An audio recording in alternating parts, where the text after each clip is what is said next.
primeiro livro do profeta Samuel, capítulo 25. Depois vamos ler uma outra escritura também no livro de Romanos. 1 Samuel 25, 32.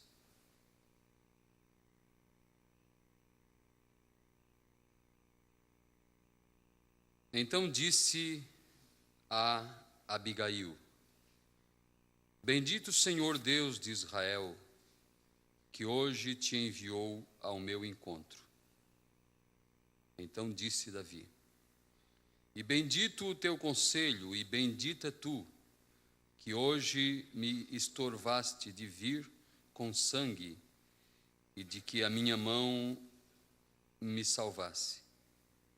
Porque na verdade vive o Senhor Deus de Israel, que me impediu de que te fizesse mal, que se tu não te apressaras e me não vieras ao encontro, não ficaria a Nabal até a luz da manhã, nem mesmo um menino.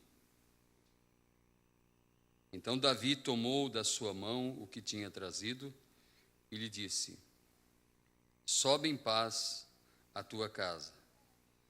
Vês aqui que tenho dado ouvidos à tua voz, e tenho aceitado a tua face.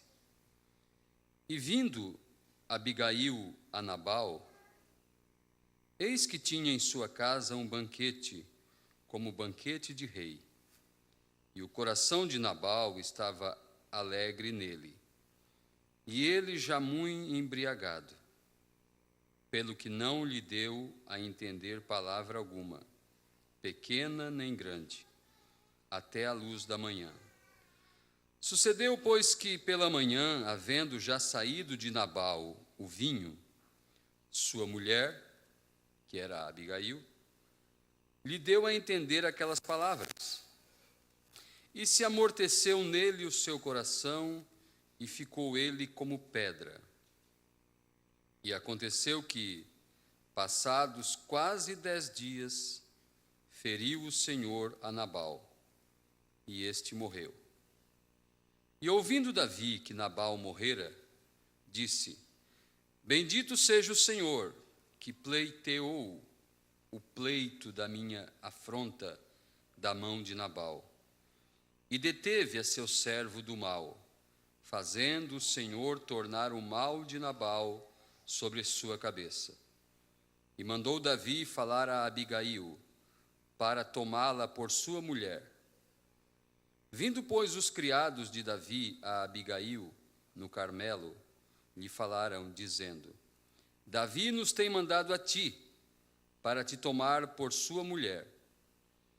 Então ela se levantou e se inclinou com o rosto em terra, e disse: Eis aqui a tua serva, servirá de criada para lavar os pés dos criados de meu senhor. E Abigail se apressou, e se levantou, e montou num jumento com as suas 5 moças que seguiam as suas pisadas. E ela seguiu os mensageiros de Davi, e foi sua mulher. Amém. Agora, Romanos capítulo 7. Esta mulher, Abigail, tinha um esposo, chamado Nabal, o qual morrera. Romanos capítulo 7, versículos 2, 3 e 4. Porque a mulher que está sujeita ao marido, enquanto ele viver, está-lhe ligada pela lei, mas, morto o marido, está livre da lei do marido, de sorte que, vivendo o marido, será chamada adúltera se for do outro marido. Mas, morto o marido, livre está da lei, e assim não será adúltera se for do outro marido. Assim, meus irmãos, também vós estáis mortos para a lei, pelo corpo de Cristo, para que sejais doutro, daquele que ressuscitou dentre os mortos, a fim de que demos fruto para Deus. Amém. Querido Pai, derrama sobre nós, ó Deus, sobre mim, sobre essa congregação, as gotas preciosas do Espírito Santo. Unja nossa cabeça, Senhor, com óleo, e nosso cálice transborde de vinho, de regozijo, de entusiasmo, de alegria pela revelação da Tua palavra, Pai. Ajuda-nos uma vez mais. Eu oro, eu peço em nome de Jesus Cristo. Amém, Senhor. Podem tomar assentos. Eu quero intitular nossa palavra desta noite: Que morra Nabal. Mesmo Deus já tendo escolhido Davi, rei em Israel, Saul reinou por alguns anos. Mesmo que ele estava no trono, Saul, mas Deus não era mais com ele. Deus já tinha escolhido um rei para dirigir, para governar, para estar sobre seu povo. Este rei era Davi. E Davi reuniu homens, diz a Bíblia, homens desgostosos, homens valentes, guerreiros. E esses homens não estavam mais concordando com o sistema atual do rei Saul. E esses homens se agruparam a Davi. E Davi formou um exército paralelo em Israel. E Davi batalhava em favor do povo, dos termos, em favor de Israel, mesmo não reconhecido, mesmo tendo muitas vezes como oponente o próprio exército de Saul, o exército oficial, o exército do governo da nação. Mas todos viam que Deus era com Davi. E disse o profeta na mensagem Casamento e Divórcio: o que levou aquelas personalidades como Joabe, como aqueles 300 homens valentes, que batalhavam, seguravam a espada, e batalhavam tanto que suas mãos sangravam e grudavam nas espadas, e depois para tirá-la tinha que bater? O que levou aqueles homens a deixar o conforto do palácio, deixar o salário que tinha, deixar o reconhecimento que tinham na capital, para seguir um perseguido como Davi? Disse o profeta: é porque eles sabiam que mais cedo ou mais tarde Davi assumiria o trono. Davi subiria a rampa do palácio. E por que nós estamos ao lado da palavra? Porque nós sabemos que mais cedo ou mais tarde, a Bíblia diz, os mansos herdarão a terra.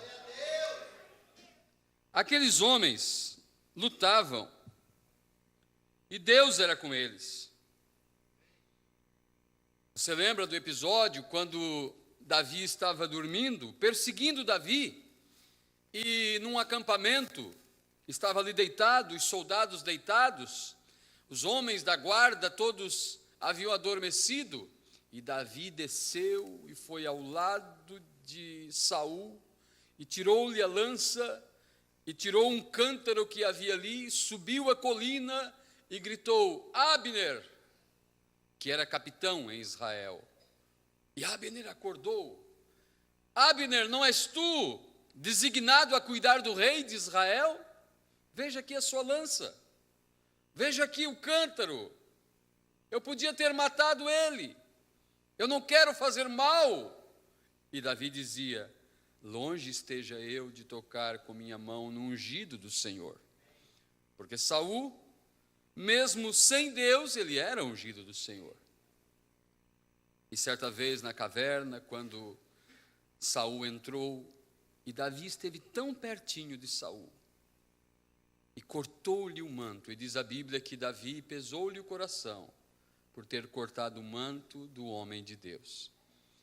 Às vezes pessoas falam palavras contra ministros, contra pastores, não reconhecem nem poupam seus filhos em conversa ao redor da mesa e lhes ensinam a não respeitar os oficiais de Deus. Davi pesou o coração, o homem estava lhe perseguindo. Joabe disse: Davi, por que poupaste a vida dele? O Senhor o entregou em tuas mãos.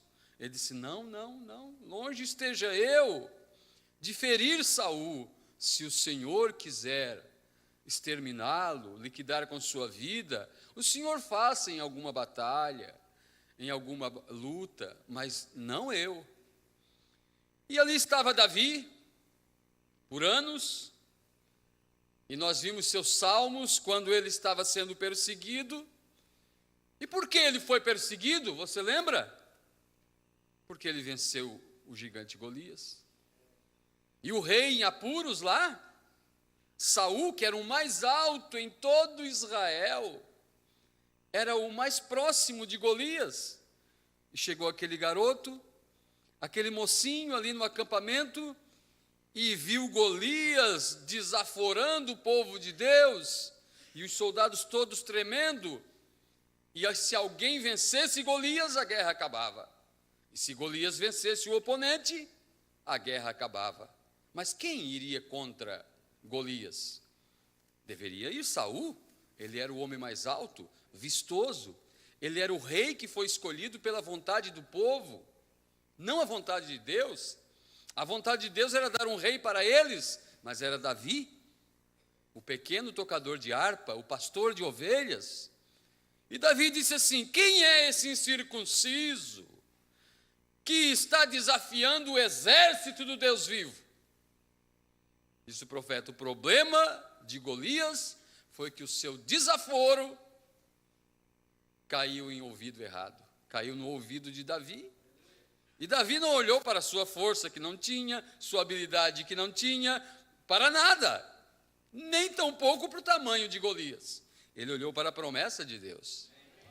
Ele sabia, ele tinha revelação, ele não tinha só conhecimento. Às vezes nós podemos ter conhecimento da palavra, mas a revelação da palavra é algo mais profundo. Aquilo era revelado em seu coração, que era o exército do Deus vivo. Então ele disse assim: deixa eu ir contra ele. E ele foi contra ele. Ele disse assim: eu não venho contra ti com lança, com escudo, com armadura.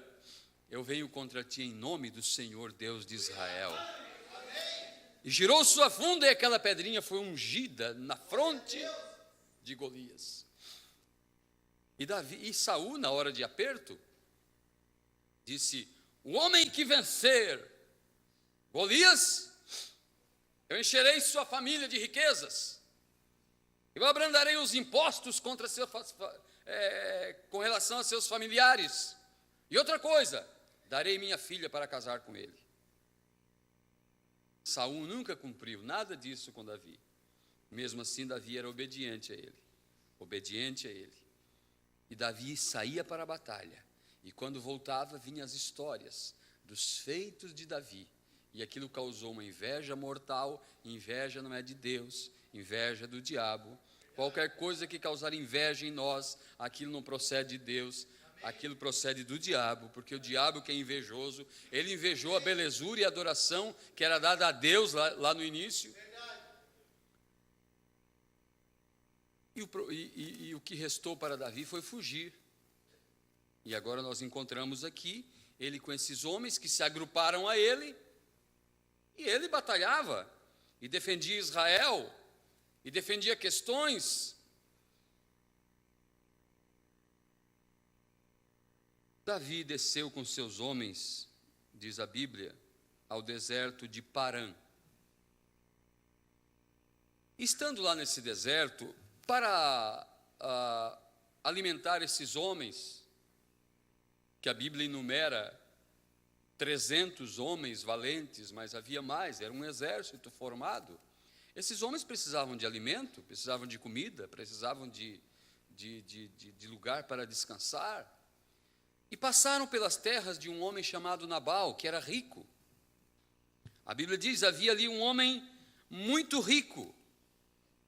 Mas a Bíblia diz que Nabal era maligno. E Abigail, sua esposa, era uma mulher sensata e formosa. E Davi enviou seus homens para Nabal, pedindo-lhes mantimento, para que eles enviassem. Era época de tosquia, era época de confraternização, era época de fartura. O que Nabal fez, pouco caso do pedido de Davi. E quando chegaram os homens de Davi contando que Nabal, ao contrário de dar alguma coisa para eles, os despediu vazio e desaforadamente, quando chegou isso aos ouvidos de Davi, diz a Bíblia que Davi se enfureceu e disse: assim faça Deus aos inimigos de Davi, se eu deixar de Nabal tudo o que tem, mesmo um menino. Nós vamos subir na fazenda dele, nós vamos destruir tudo. Nós vamos matar Nabal, nós vamos destruir sua casa, não vai sobrar nenhuma criança dele.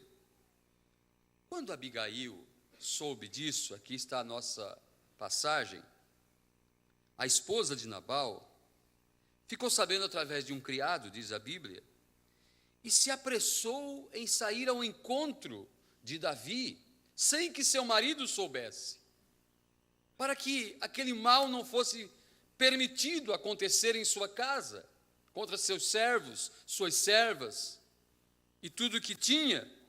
Diz a Bíblia que ela levou 200 pães, 2 odres de vinho, 5 ovelhas, 5 sacos de trigo, 100 cachos de passas, 200 pastas de figo. E nós lemos na Bíblia, deixa eu ler aqui, da própria expressão bíblica, em 1 Samuel 25, agora no versículo 23, deixa-me ver se é isso, correto. Vendo, pois, Abigail a Davi, apressou-se e desceu do jumento, e prostrou-se sobre o seu rosto diante de Davi, e se inclinou à terra. E lançou-se a seus pés e disse: ah, Senhor meu, minha seja a transgressão. Deixa, pois, falar a tua serva aos teus ouvidos, e ouve as palavras da tua serva. Meu Senhor, agora não faça este homem de Belial, a saber, Nabal, impressão no seu coração, porque tal é ele, qual é o seu nome, porque Nabal quer dizer louco. Não leve em conta, meu Senhor, o que falou este homem, que era seu esposo, porque como o seu nome, assim ele é, um homem louco. Nabal é o seu nome, e a loucura está com ele. E eu, tua serva, não vi os mancebos de meu senhor que enviaste. Agora, pois, meu senhor, vive o Senhor e vive a tua alma, que o Senhor te impediu de vires com sangue, e de que a tua mão te salvasse, e agora tais quais Nabal sejam os teus inimigos, e os que procuram mal contra o meu Senhor. E agora esta é a bênção que trouxe a tua serva, meu Senhor. Dê-se aos mancebos que andam após das pisadas de meu Senhor. Perdoa, pois, a tua serva esta transgressão, porque certamente fará o Senhor casa firme a meu Senhor. Porque meu Senhor guerreia as guerras de Deus, e não se tem achado mal em ti por todos os teus dias. No versículo 35 diz assim: então Davi tomou da sua mão o que tinha trazido e lhe disse: sobe em paz à tua casa. Vês aqui que tenho dado ouvidos à tua voz e tenho aceitado a tua face. Quando Abigail fez Nabal saber tudo o que tinha feito, nós lemos na Bíblia, passado 10 dias, o Senhor feriu a Nabal. Não sei se ele teve um ataque cardíaco, não sei o que ocorreu no homem, e ele morreu. Então mandou Davi servos falar com Abigail: queres casar com o rei? O rei te aceita como esposa. Ela seguiu ele. Ela não poderia ser esposa dele, tendo um marido vivo, mas morto o marido, ela poderia ser de outro marido. Irmãos, em 1 São João, capítulo 2, versículo 15, a Bíblia diz assim: não ameis o mundo, nem o que no mundo há. Se alguém ama o mundo, o amor do Pai não está nele. Paulo certo dia disse: não sou mais eu que vivo, Cristo vive em mim. Domingo passado nós falamos do casamento. O casamento entre a igreja e Cristo. O casamento entre você e Cristo. O casamento entre eu e Cristo. Mas como que vamos casar com Cristo, tendo o mundo como marido? Ele não vai casar-se com alguém que tenha marido vivo. Foi o que disse Paulo. O Senhor Jesus não fará isso. Se ainda andas comprometido com o mundo, comprometido com as coisas do mundo, ele não casa com alguém assim. Assim como Eva foi tirada de Adão, ele quer uma noiva que seja tirada da sua palavra. Por isso, se queremos casar-se com ele, devemos nos livrar das coisas do mundo, da aparência do mal, das coisas que impedem a comunhão com Deus. Caso contrário, ele não assume esse relacionamento, porque ele não vai atar-se com alguém que é comprometido. Correto isso? Em Gênesis 1, versículo 26, diz a Bíblia: criou Deus o homem à sua imagem, a imagem de Deus o criou, macho e fêmea os criou. E disse Adão: esta agora é osso dos meus ossos, esta agora é carne da minha carne. Você sabe que Eva era Adão na forma de mulher? Porque qual era o nome de Eva quando Deus a formou? O nome dela era Adão, porque a Bíblia diz: e formou Deus o homem e a mulher e os chamou Adão.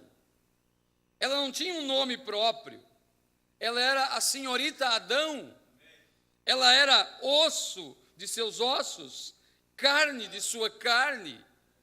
Depois que ela pecou, ela passou a se chamar Eva, mãe de todos os homens. Eva era Adão na forma de mulher. Quando você se casa com Cristo, você se torna Ele aqui na terra. Esse é o casamento. A senhorita Jesus. Não é mais, como disse Paulo, não sou mais eu que vivo, Cristo vive em mim. Um dia ele disse: miserável homem que sou, quem me livrará do corpo desta morte? Mas Paulo foi caminhando, caminhando, um dia ele não se reconheceu mais. Ele sabe de uma coisa? Paulo não vive mais. Não sou mais eu que vivo. Não é mais meus gostos, não são mais minhas maneiras, não é minha palavra. Ele casou-se com Cristo. Aleluia. Por isso a noiva de Cristo é espírito do seu espírito. Ela é palavra da sua palavra. Ela não pode ser tirada de credos, de dogmas, de denominação. Ela tem que ser tirada de sua costela, de sua carne.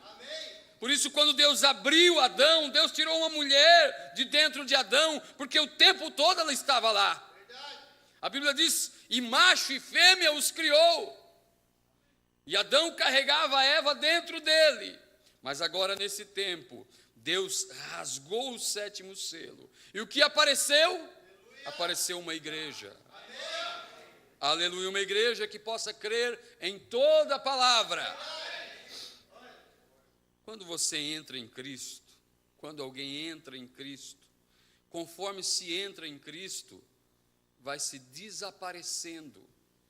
Conta-se uma história, uma pequena lenda, do porquê que o mar é salgado. Porque havia uma bonequinha de sal, e ela queria conhecer o mar. E um dia ela mergulhou no mar.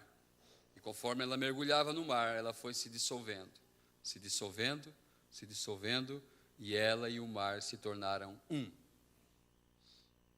Dissolva-se em Cristo. O rapto está para acontecer. E o único que vai ser arrebatado é Cristo. Porque a Bíblia diz assim, ó, que o iníquo, o filho de Satanás, o anticristo, a besta, ela não operará, não entrará em total operação, sem que aquele que o resiste seja tirado. Quem que resiste? Quem resiste é Cristo, o Espírito Santo, a palavra. Por isso ele veio nesse tempo. Para que ele veio? As pessoas, infelizmente, jogam sombra sobre uma revelação tão grande. Porque, para que é a segunda vinda? A segunda vinda é para acontecer o rapto. Ele desceu e começou a procurar os seus, porque o mesmo Senhor desce do céu com um alarido. Esse alarido vai agregando as pessoas, vai chamando as pessoas, vai reunindo as pessoas, até que o último entre. Quando isso acontecer, então ele vai embora. Ele leva todos que ele juntou. Uma única vez na Bíblia, Jesus é comparado com um ladrão. A Bíblia diz que ele vem como um ladrão. Quando ele veio a primeira vez, ele veio para morrer na cruz. Ele veio para carregar aquela cruz. Quando ele orou como um homem no Getsêmani, ele disse: Pai, se possível, passa de mim esse cálice.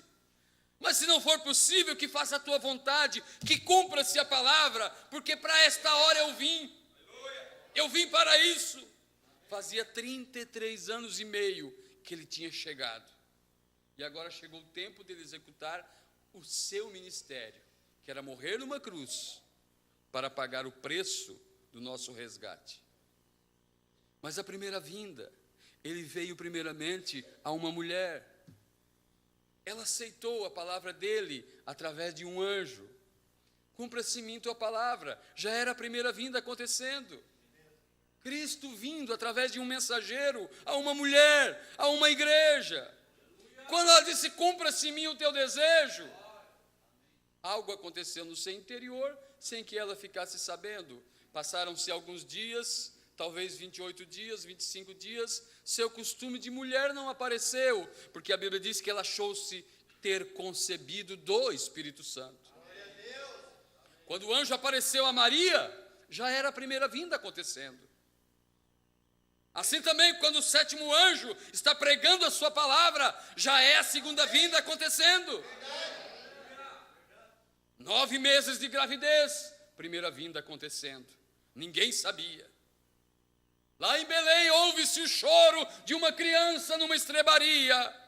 A primeira vinda acontecendo. Ninguém sabia. Ele cresce numa família pobre. Até os 12 anos nada sabemos de sua história. E o vimos disputando as escrituras no templo com os doutores. Primeira vinda acontecendo. Dos 12 aos 30, nada sabemos de sua história, ou muito pouco. O tempo todo a primeira vinda acontecendo. O tempo todo a primeira vinda entre eles, e ninguém sabia de nada. Então ele sai para um ministério de 3 anos e meio, em sua primeira vinda, até que lá se vê aquele homem carregando uma cruz, subindo ao Calvário. A primeira vinda termina com o rapto, com o arrebatamento dos santos do Velho Testamento. Quanto tempo levou? A segunda vinda, ela iniciaria com o alarido. Amém? Ele viria para levar seu povo, para arrebatar seu povo. Ele viria para casar com uma mulher que tinha um marido louco, chamado Nabal, mas que Deus o tirou da sua vida. Diz a Bíblia: Deus matou Nabal. Deus quer matar Nabal da tua vida. Que morra Nabal, para que você possa ser doutro. Amém. Aleluia!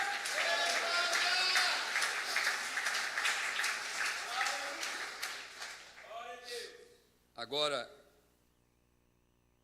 como eu disse, que Jesus é comparado com um ladrão, porque diz que ele viria como ladrão.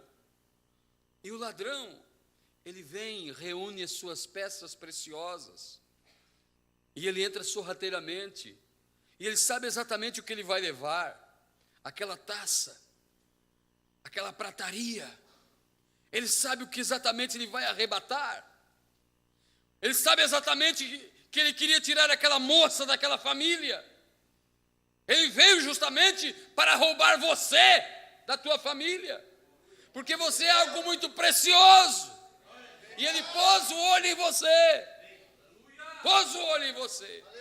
e ele vem reunindo como um ladrão ele vem reunindo, e quando ele juntar todas as peças que ele veio para buscar, ele vai embora, leva tudo que ele juntou, e ninguém fica sabendo, o mundo não saberá, o arrebatamento não será notícia nos jornais, não será notícia. Agora, por isso ele veio, para nos arrebatar. Primeiramente com uma mensagem, reunindo esse povo, preparando esse povo para levar embora com ele. Graças a Deus. Não sou mais eu que vivo, mas Cristo vive em mim. Agora é a senhorita Jesus, casada com ele. A noiva é Cristo em forma de igreja. A noiva é como a água. O que é o gelo? O gelo é a água em outra forma. O gelo é a água em forma sólida. O que é a igreja de Cristo na terra? A verdadeira igreja, a noiva querida, a esposa de Cristo, é Cristo em forma diferente. Quando Deus se derramou em Cristo, não quer dizer que Deus ficou vazio e Cristo cheio de um lado. Não, Deus se transformou em Cristo. Nele habitou corporalmente toda a plenitude da divindade. É como um balde com água e ao invés do balde ser derramado no jarro, o balde se transforma em jarro. E agora, esse balde, ou esse jarro que é Cristo, foi derramado em taças. Ele se transformou em taças. Por isso disse Paulo, grande é esse mistério. Ele não disse que era um mistério pequeno. Ele disse, grande é esse mistério. Cristo em vós, esperança da glória. Não sou mais eu que vivo. Ela, se é casada com Cristo, ela não nega a palavra do esposo. Ela o ama, ela o honra, ela o serve, ela vive para ele. Jesus não se casa com alguém que não dedica a ele seu amor. Por isso diz a palavra, não ameis o mundo, nem as coisas que no mundo há. Porque se você ama o mundo e as coisas que no mundo há, o amor dele não está em vós. Alguém que fica concordando, alguém que fica se conformando com as coisas do mundo. Paulo disse, não vos conformeis. Então é um tempo, amados, de nós olhar, de nós fazer um inventário em nossa vida, e de nós nos aproximar mais de Deus. Existe um clamor dentro do povo de Deus, uma insatisfação com aquilo que já receberam. Você encontra o Filho do Homem manifestando-se na casa de Abraão, Deus, Elohim em carne, e aquela foi uma tremenda revelação para Abraão. Abraão o conhecera como uma voz um dia. Abraão o conhecera como um pilar de fogo um dia. E Deus sempre se apresentava a Abraão. Abraão o conhecera em sonhos. Abraão o conhecera num torvelinho. Abraão conhecia Deus em uma forma teofânica. Deus foi se desvelando para Abraão. Primeiramente, sai do meio da tua parentela, Abraão. Anda na minha presença. Tu serás uma bênção. E depois Deus ia se revelando a Abraão. Deus ia se desvelando, se mostrando a Abraão. Até que encontramos Abraão se encontrando com Deus em uma forma teofânica, quando encontrou-se com Melquisedeque, rei de Salém. Mas um dia Deus chegou na casa de Abraão em um corpo físico, um corpo humano, um corpo de carne. A mesma revelação, ela foi crescendo, foi aumentando, foi tendo mais luz. E quando ele chegou na casa de Abraão, ele chamou de meu Senhor, Elohim, e o adorou. Aquele Deus que ele conhecia como uma voz, aquele Deus que ele conhecia como coluna de fogo, aquele Deus que ele conheceu em suas experiências, consumindo o holocausto, e tantas vezes, agora estava em sua frente, na forma de um homem. E podia revelar os segredos do coração de sua esposa que estava atrás dele. E depois que Abraão, assim nós também, fomos chamados para caminhar em uma terra, saímos da denominação e viemos. E nossa primeira experiência com Deus foi somente uma voz. Sai dela, povo meu, o batismo em nome de Jesus, a ceia apostólica. Mas conforme fomos caminhando, aprendemos tanto a crer no profeta, a crer no pilar de fogo que o acompanhou e que nos acompanha. E Deus foi se revelando, conforme nós fomos caminhando, Deus foi se revelando para nós. Até que vimos que não foi só um profeta, que o próprio Deus se manifestou através dele, que o Filho do Homem esteve na terra mais uma vez.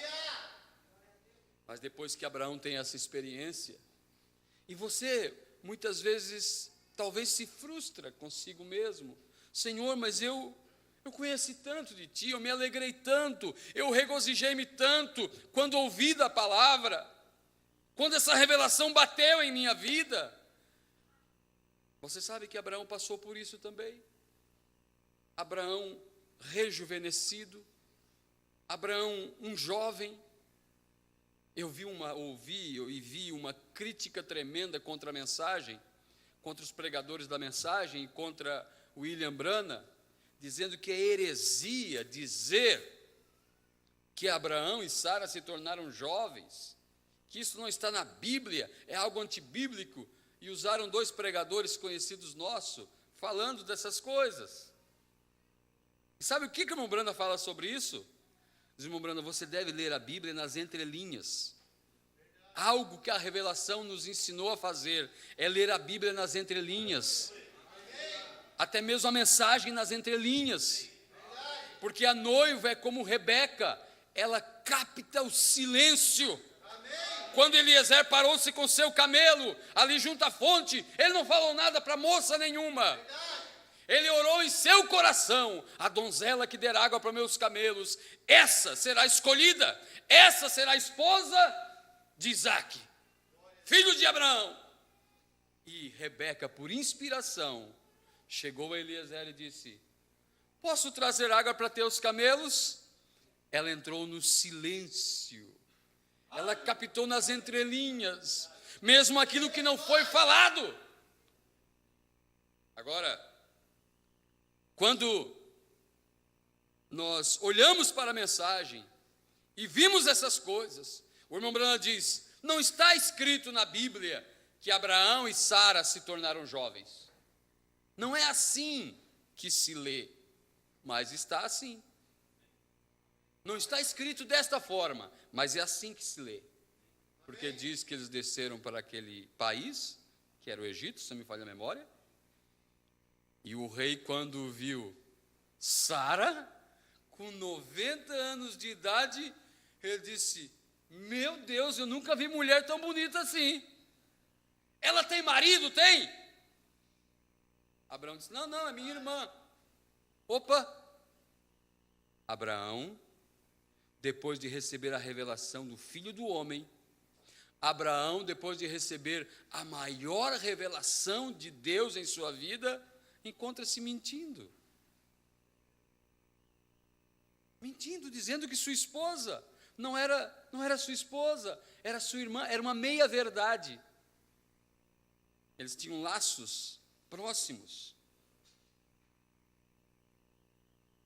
Aí Abimeleque ficou todo contente e marcou o dia da festa, do casamento, mas começou a vir uma doençada no país dele, e no palácio, e todo mundo ficando doente, e gente morrendo. E um dia ele sonhou. O Senhor apareceu para ele e disse: tu és um homem morto. Eu? O que fiz, Senhor? Toque na mulher de meu profeta para ver o que acontece contigo. Senhor, mas eu estou íntegro em meu coração. Olha o valor que você tem. Gente da mensagem, principalmente às vezes crente antigo da mensagem. É porque a mensagem não é mais como no início. É porque no início era assim. E porque não sei o quê. Olha, ainda é a noiva de Jesus Cristo. É o povo de Deus. É o povo que vai ser arrebatado.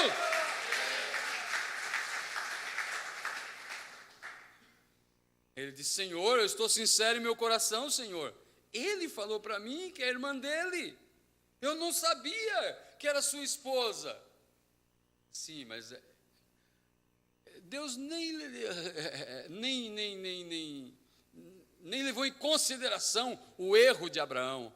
Mas olha, se tu queres sarar-te e não morrer e trazer cura para toda a tua casa, para o teu palácio, para o teu reino, traz Abraão aqui, o meu servo, e ele vai orar por ti e acaba com essa peste aí. Aquele que mentiu é aquele mesmo, é porque é o meu profeta, é o meu filho. Então, às vezes, depois que você alcança tão grande revelação, você se frustra. Porque o impacto da revelação em nossa vida foi tão forte, e o nível foi tão elevado, e foi tão rápido a aceleração, que nós não demos conta de caminhar. Nós clamamos: Senhor, me ajuda a acompanhar isso, Senhor. Me ajuda realmente, quando vimos que agora o Filho do Homem está num povo. Você olha para você, mas é você mesmo. É você mesmo. Vimos Abraão, mesmo depois da revelação, da manifestação do Filho do Homem, entrando em problemas. Mas eu creio que essas coisas ficaram na Bíblia para mostrar que há um Deus misericordioso, há um Deus que pode relevar tuas fraquezas, teus erros.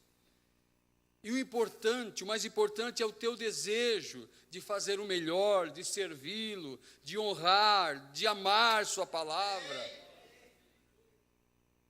Assim como Abigail deu alimento a Davi, levou aqueles pães, aquelas uvas, levou o vinho, 5 ovelhas, fizeram churrasco, houve uma festa ali no acampamento.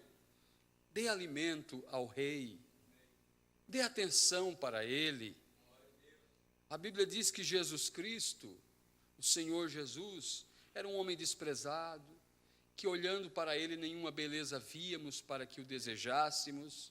Às vezes ele continua sendo desprezado ainda, continua ali com os pés sujos, continua sendo maltratado, mesmo na casa dos crentes. Devemos levar ao rei uma adoração correta, uma adoração sincera, uma adoração verdadeira, um louvor verdadeiro, uma aclamação firme. Amém? Amém? Aqui na mensagem Casamento do Cordeiro, no parágrafo 38, o profeta diz assim: a primeira coisa no casamento natural é uma decisão que deve ser feita. A jovem tem que fazer sua decisão, se ela quer este jovem, e o jovem, se ele quer a jovem. Tem que haver uma decisão feita, e você tem que fazê-la. Ela deve ser a única mulher no mundo que você a ama, e ele deve ser o único homem, senão você fez uma decisão errada. E esta é a maneira que é ao fazer a decisão por Cristo. A primeira coisa que você tem que fazer é se decidir se você servirá a Deus e o tomará como seu Salvador ou não. Você servirá o mundo ou você servirá a Cristo? Você tem que decidir-se. Tem que haver uma decisão. Quando você se decide se você vai servir a Deus ou a Mamon, então você toma sua escolha, mas a decisão tem que ser feita. Então, depois que a decisão é feita, depois que você a faz, então vem o noivado. E você encontra isto no altar. Você tem que fazer um noivado antes que a união possa ser feita. E esta é a maneira que é com a Igreja de Cristo. Tem que haver um noivado com Cristo, uma garantia, um noivado, um romance. Então a próxima coisa que há é que uma promessa é feita. Tem que haver promessas feitas um ao outro. Assim como você promete, querida, se você casar comigo, eu prometo que serei leal e verdadeiro. Eu não olharei a outra mulher, ou eu não olharei a outro homem. Eu farei todo o dever de uma esposa. Se tivermos filhos, cumprirei minhas obrigações como uma mãe. E eu serei uma dona de casa. Todas essas promessas têm que ser feitas. Elas têm que serem feitas. Ou deveriam num casamento. Correto? E esta é a mesma coisa quando você vem a Cristo. Senhor, se tu me receberes em teu reino, eu prometo.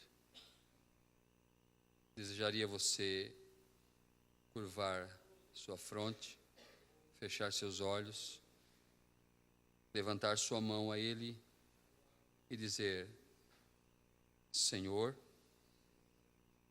se tu me receberes em teu reino, eu prometo, eu te amarei, eu serei verdadeiro a ti, eu te servirei dia e noite. Eu te servirei dia e noite. Eu jejuarei, eu orarei, eu serei leal a ti, eu trarei meus dízimos à casa do tesouro. Eu orarei muitas vezes num dia. Eu farei qualquer coisa. Eu garanto todo o meu amor a ti. Irmão, isto é o que você deveria fazer. Isto é exatamente correto. Onde você promete isto deveria vir de seu coração. Você deve fazer essa promessa. Ainda no parágrafo 86, nós lemos assim: a noiva de Jesus não é uma noiva suja. Ele não tomaria uma noiva suja. Se uma mulher viesse para se casar e se parecesse como se tivesse saído de um chiqueiro, ou um homem que tivesse dignidade, não se casaria com ela. Ele a faria se limpar. E quando a Igreja de Cristo vem para se casar e pensa que será a noiva com todas as etiquetas do mundo nela, a noiva de Cristo não será assim. Não, Senhor. Nem é a Igreja de Cristo, do Senhor Jesus Cristo. É uma igreja com farrapos, desgastada de denominação. Ela não tem que ser um membro de uma grande denominação. Ela tem que ser lavada pelo sangue, comprada pelo sangue. Não dizendo pertencemos à maior igreja, a isto, aquilo ou aquilo outro. Ela tem que ser pura, santificada, santa, sem ruga ou mácula, tudo pelo sangue de seu Salvador Jesus Cristo. Amém? Que morra Nabal. Nabal não quer que você o sirva. Ele quer que você assista novelas. Ele quer que você tenha todo tipo de amizades. Ele quer que você continue com aquelas conversas. Ele quer que você use aquelas palavras sujas, que nunca deveria sair da boca de um cristão. Ele quer que você use aquelas roupas. Ele quer que você desonre a Deus cortando o seu cabelo. Ele quer que você não lembre-se dele. Ele quer que você continue com esse destemperamento, mas que morra Nabal. Ele quer que você continue com esse descontrole emocional, esse mau comportamento,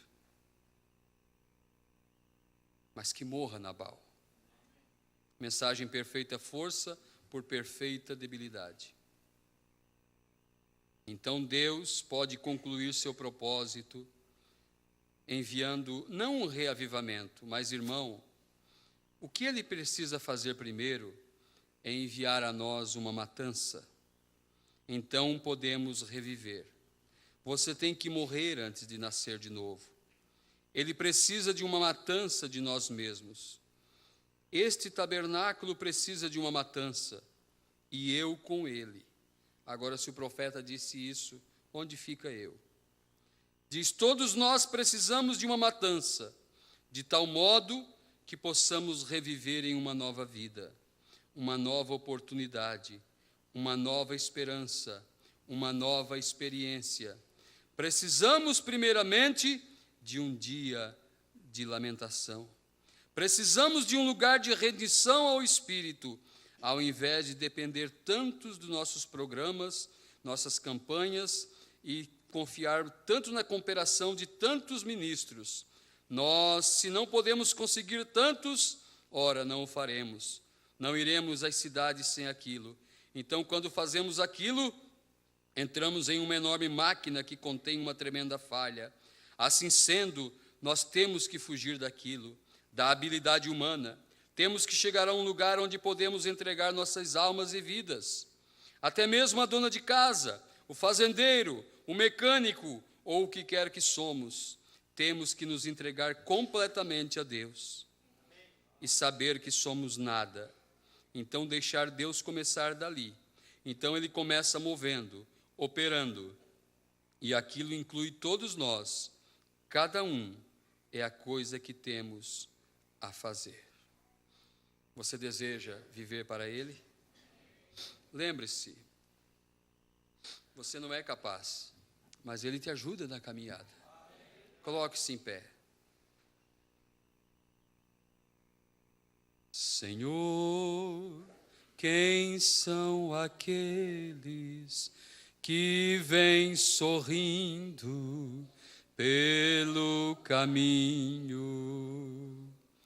cantando alegremente, como as aves que vão para o ninho?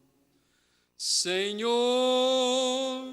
quem são aqueles que em vestes brancas vão prosseguindo? Senhor, eu quero segui-los, tu não me deixes ficar sozinho. Se tem alguém em nosso meio, todos com os olhos fechados, que não entregou sua vida a Cristo, não se rendeu a Cristo, não foi batizado em seu nome, mas deseja nessa noite se manifestar e dizer: eis-me aqui, Senhor, que morra Nabal em minha vida, que morra a loucura em minha vida. Eu quero viver para Ti, eu quero casar-me contigo, eu quero entregar todo o meu amor para Ti. Se tem alguém que tem esse desejo em seu coração, enquanto cantamos mais uma estrofe, você pode vir à frente. O mundo já não me serve, a minha alma está soluçando. Senhor, tu não me deixes ficar no mundo sempre sofrendo. Senhor, quem são aqueles que em vestes brancas vão prosseguindo. Senhor, eu quero segui-los, tu não me deixes ficar sozinho. Aleluia. O mundo já não me serve, a minha alma está soluçando. Aleluia. Senhor, tu não me deixes ficar no mundo sempre sofrendo. Senhor, quem são aqueles que em vestes brancas vão prosseguindo? Senhor, eu quero segui-los, tu não me deixes ficar sozinho. Aqui na frente está a irmã Karina, que está voltando para a comunhão. Já conversou comigo domingo passado.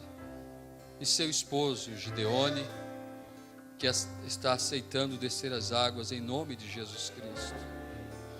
Aleluia. Vamos orar por eles. Há mais alguém que deseja se enfileirar com estes, que desejam ficar ao lado do rei? Se há mais alguém, pode vir à frente. Ele te aceita. Há um hino que cantamos há muitos anos. Eu venho como estou, eu venho como estou. Pai bendito, Deus querido, aqui está essa vida tão preciosa, Pai, juntamente com sua esposa, preciosa igualmente a ele, e seu menininho, Senhor. Eles foram despertados, Pai, para te servir, ó Deus, para viver para ti, ó Deus. Vendo a condição do mundo, ó Pai, toma-lhes em suas mãos, Pai. Cuida deles, Senhor. Cuida de minha irmã, Pai. Sim, ó Deus, e batiza com teu Espírito Santo, dando, Senhor, aquele relacionamento íntimo, Senhor. E que, como disse Davi, eu medito na palavra de Deus, de dia e de noite. Aleluia. Que Cristo seja o absoluto na vida de vocês. Deus os abençoe. Deus te abençoe. Amém. Uma salva de palmas a Jesus Cristo. Aleluia. Aleluia. Glória a Deus. Aleluia.